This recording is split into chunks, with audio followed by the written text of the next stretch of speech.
दोस्तों स्वागत है आपका आज की हमारी इस वीडियो में। दोस्तों हमारे air chief marshal V R. Chaudhari ने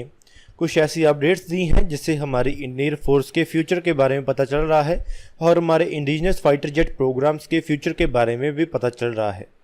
एडवांस मीडियम कॉम्बैट एयरक्राफ्ट और light combat aircraft mark 1A और मार्क 2 को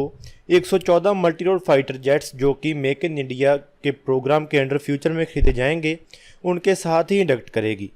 उनका कहना है कि फ्यूचर में इन सभी इंडक्शंस के हो जाने के बाद इंडियन एयर फोर्स को स्ट्रेंथ मिलेगी और एक बहुत बड़ा इंडियन एविएशन इंडस्ट्री को बूस्ट मिलेगा। उन्होंने कहा है कि वो AMCA और तेजस मार्क 1A और तेजस मार्क 2 को अगले कुछ सालों में तैयार होता देख रहे हैं और इसके साथ ही उन्होंने यह भी बताया कि 114 MRFA टेंडर भी बहुत अच्छा आगे बढ़ रहा है। उन्होंने कहा है कि वो पहले ही बता चुके हैं कि AMCA के लिए 7 स्क्वाड्रंस खरीदी जाएंगी और तेजस मार्क 2 के जो नंबर्स हैं वो उसके पहले प्रोडक्शन मॉडल के आ जाने के बाद ही बताए जाएंगे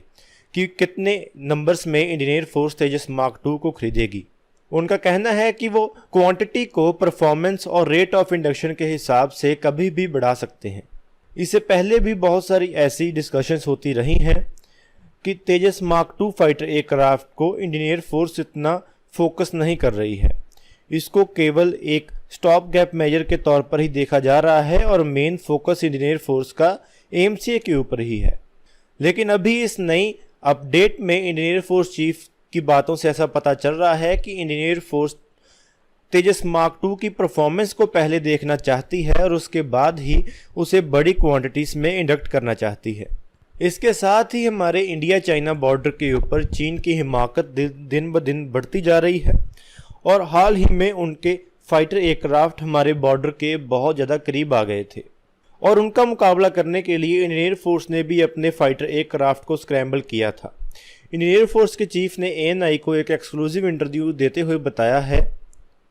कि चाइना की एयर फोर्स हमें बहुत बार प्रोवोक कर चुकी है, लेकिन उनको हम मॉनिटर कर रहे हैं और जब भी उनके चाइनीज़ फाइटर जेट या रिमोटली पायलट एयरक्राफ्ट LAC के करीब आते हैं तो हम उनको रोकने के लिए कदम उठाते हैं और अपने एयरक्राफ्ट को हाई अलर्ट पर रखते हैं। इसके साथ ही उन्होंने बताया है कि जून 2020 में हुए गलवान इंसिडेंट के बाद हमने LAC के ऊपर ईस्टर्न लद्दाख सेक्टर में अपने रडार्स को डिप्लॉय करना शुरू कर दिया था और अभी धीरे धीरे हमने इन सभी रडार्स को एक integrated air command and control system के साथ इंटीग्रेट कर दिया है, जिससे अभी हम LAC के ऊपर सारी एयर कनेक्टिविटी को या एक्टिविटी को मॉनिटर कर पा रहे हैं। पिछले हफ्ते चाइना की एयरफोर्स का J-11 फाइटर एयरक्राफ्ट हमारी इंडियन साइड के बहुत करीब आ गया था, जिसके बाद हमारे इंडियन एयर फोर्स ने अपने MiG-29 फाइटर एयरक्राफ्ट और दूसरे फाइटर एयरक्राफ्ट को स्क्रैम्बल किया था, जिनमें राफेल एयरक्राफ्ट भी शामिल थे जो कि चाइनीज एयरक्राफ्ट का मुकाबला करने के लिए उड़ाए गए थे। अगर चाइना कोई भी गलती करने की कोशिश करता तो ये एयरक्राफ्ट उनके फाइटर एयरक्राफ्ट का मुकाबला करते और उन्हें भगा देते या डिस्ट्रॉय कर देते। चाइना की बढ़ रही हिम्मत का एक कारण ये भी है कि हमारी एयरफोर्स की इंडियनाइजेशन में थोड़ा समय लग रहा है और जितनी जल्दी हम हमारी कैपेबिलिटीज़ को एनहेंस कर लेंगे उतनी जल्दी ही हम चाइना का मुकाबला और ज़्यादा आसानी से कर पाएंगे, क्योंकि अभी हमें 2 फ्रंट के ऊपर मिलिट्रीज का सामना करना है और इस चुनौती को हमें अंडर एस्टिमेट नहीं करना चाहिए। हमें उनका मुकाबला करने के लिए बहुत बड़े स्तर के ऊपर काम करना शुरू करना होगा, उसके बाद ही हम उनका मुकाबला कर पाएंगे।